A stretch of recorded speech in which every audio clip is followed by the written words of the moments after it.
आय में आप लोग ध्यान रखिए, राष्ट्रीय आय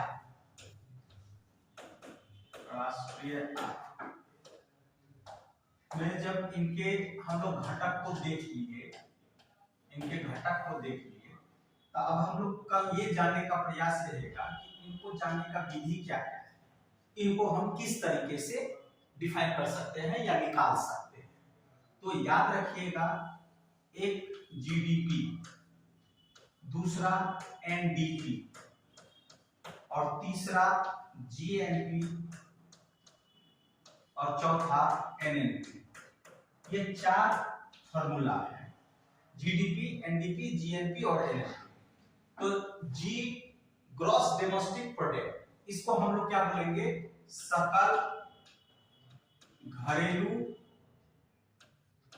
उत्पाद,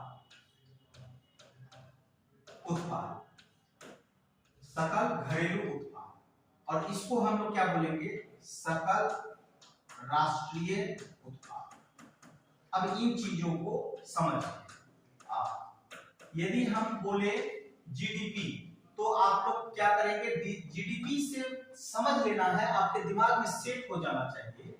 जीडीपी मतलब इंडिया, जीडीपी मतलब क्या चीज, इंडिया, ये इंडिया, ठीक है।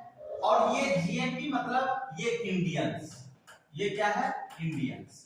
ये दो टर्म को हम लोग समझेंगे। ये हमारा क्या हो गया, भारत, और ये क्या हो गया मेरा, भारतीय। जीडीपी दिमाग में क्या चीज सेट हुआ, भारत, और जीडीपी क्या समझेंगे, भारतीय। अब जीडीपी यदि बोलेंगे तो इसका मतलब क्या हुआ, भारत। अच्छा बताइए, एक भौगोलिक सीमा है मेरा, एक क्या है, भौगोलिक सीमा है कि ये वाला एरिया सब क्या है, मेरा, ठीक है। तो ये जो है भारत का बात कर रहा है, तो भारत में कौन रहेगा, अभी लोग बता दीजिए, भारत में कौन रहेगा, या तो भारतीय रहेगा या तो विदेशी रहेगा, या तो भारतीय रहेगा नहीं तो विदेशी रहेगा भारत में। तो एक भौगोलिक सीमा के अंतर्गत भारत में रह रहे भारतीय तथा भारत में रह रहे विदेशी। अब ये दोनों यहाँ यदि हैं तो कुछ ना कुछ तो करेंगे ना, तो क्या करेंगे, दो ही काम करेंगे, या तो वस्तु का प्रोटेक्शन करेंगे या तो सेवा देंगे, तीसरा काम तो होगा नहीं। अब वस्तु और सेवाओं का क्या होगा, एक मौद्रिक मूल्य हम लोग निकालेंगे, मौद्रिक मूल्य निकालेंगे, और यही हमारा क्या हो गया, जीडीपी। अर्थात यदि आपसे जीडीपी मतलब यदि सिंपल पूछेगा जीडीपी मतलब क्या, तो दिमाग में सेट रखना है कि भारत, एक भौगोलिक सीमा के अंतर्गत भारत में रह रहे भारतीय तथा भारत में रह रहे विदेशी द्वारा वस्तु और सेवाओं का मौद्रिक मूल्य क्या कहलाता है, जीडीपी कहलाता है। अर्थात एक भौगोलिक सीमा है ना, और इसको हम जीडीपी जो निकालेंगे तो एक फाइनेंशियल ईयर में निकालेंगे, वित्तीय वर्ष में निकालेंगे। इस वित्तीय वर्ष को आप कहीं पर भी कैलकुलेट कर लेंगे, कोई दिक्कत है नहीं। अब बोलिए, जीडीपी आसान तरीके से याद हो गया, दिमाग में सेट हो गया, जीडीपी मतलब क्या, भारत। अब ये जो हो रहा है जीडीपी हमको रियल नहीं बता रहा है, रियल नहीं बता रहा है कहीं ना कहीं।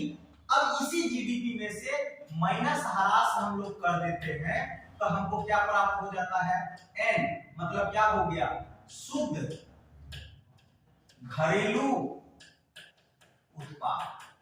अब यदि आप ही को हम बोलेंगे एनडीपी किसको कहेंगे, जीडीपी किसको कहेंगे, जीडीपी आपके अंदर में दिमाग में सेट हो गया, जीडीपी भारत में रह रहे भारतीय तथा भारत में रह रहे विदेशी द्वारा वस्तु और सेवाओं का मौद्रिक मूल्य क्या कहलाता है, जीडीपी कहलाता है।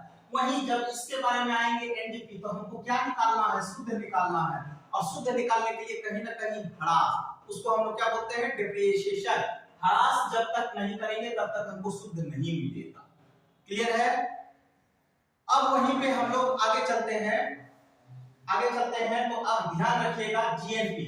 ये जीएनपी में हमको क्या याद रखना है कि भारतीय। अब बोलिए, तो ये भारतीय कहाँ रहेगा, ये भारतीय या तो हमारा भारत में रहेगा